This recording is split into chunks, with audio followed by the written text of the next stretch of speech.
Welcome to Live Shadows channel. Before anything, you subscribe to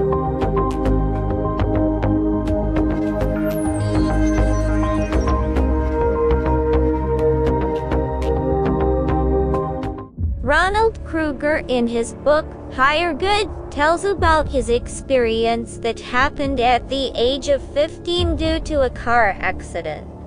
His experience took place in the 1950s, before the term near-death experience was used for this phenomenon. He says it took him 20 years to find the courage to speak publicly about his experience. He writes like this: "Suddenly I found myself floating in the air near the ceiling of the operating room and extremely alert, more alert than I had ever been in my life. I am complete.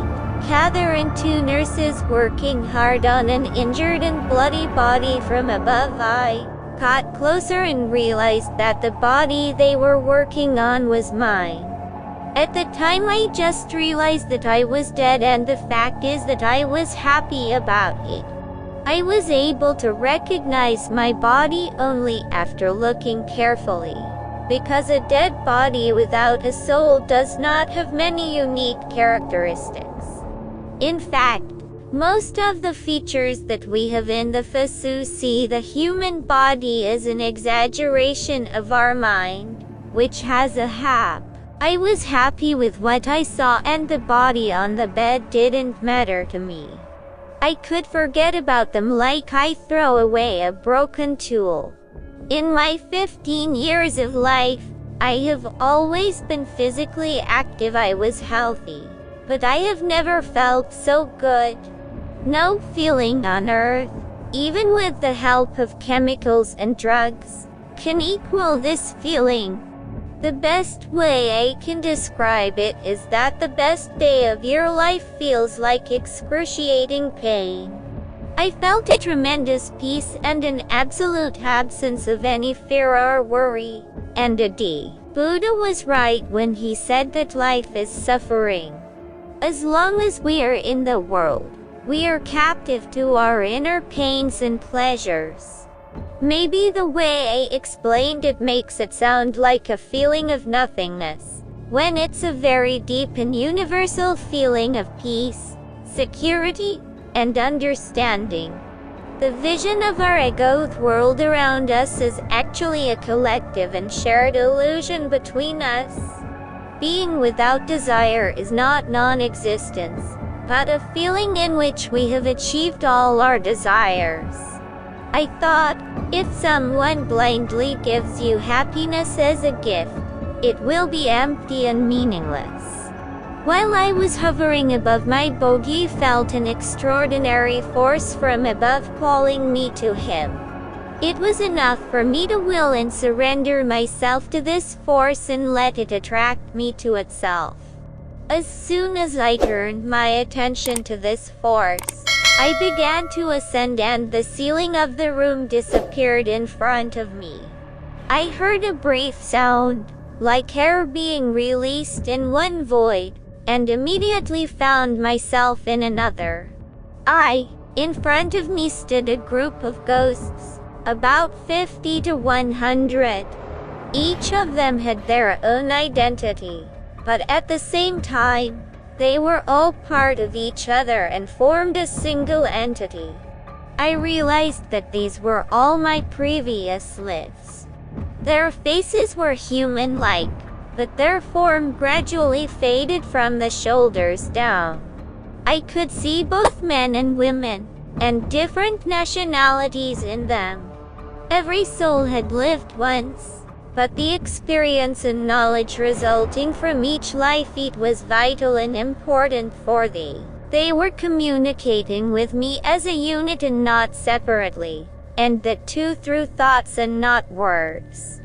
Our conversation took place with complete understanding and without the possibility of mistakes in understanding and expression or differences in the level of understanding. Words to express the truth are primitive and unreliable. We invented the words for they have tried to name everything and describe the differences in distances. Because of this, words cannot be used to express the term. Our temporary separation on earth from connection with ultimate and universal love is the cause of our loneliness and fears and judgments here. Since we put all our trust on earth in our physical senses and the phenomena we sense through them and our intellectual intelligence and with the science we have created, we are condemned to experience the reality of life on earth as we have created it. But the awareness that everything is infinite in the higher dimension and the awareness of one's place, this love is so powerful that everything else is insignificant in front of it. The power of this love is much higher than self-centered definition or from emotions, but it is the life force itself in all creation. The only purpose of life is to grow spiritually, to understand infinite and unconditional universal love. And the answer to the most mysterious question in the world is, God is love, and love is God. There, my life was reviewed for me. In reviewing life, we see the important. I must say that all the future events are not predetermined by God, and the future really depends on our individual and group decisions and actions. Of course, the totality of the future has been determined and proven that good will win in any case, but what happens on this path depends on our individual and collective choices. However, we have very little knowledge of the rule of cause and effect in the world, while God, who is the creator of these laws, has the highest awareness of them. At first, he hesitated to accept this responsibility, but finally he agreed to return to his body. He says that after coming back to the body cannot remember what my duty was and what was asked of me. It should be noted that such a state can be found in many experiences that the person experiencing after returning to the body cannot remember what was assigned to him. The reason for this is not very clear, but according to the author, it may be that by trying and doing what we believe to be right in the depths of our conscience, cleaning our hearts and paying attention to the higher aspect of our being, we will gradually be on the desired path.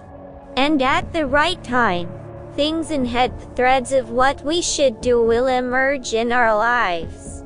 Maybe this is for our excellence and in line with the freedom of choice and will that God has given us in this world to our. Thank you for following, liking and commenting.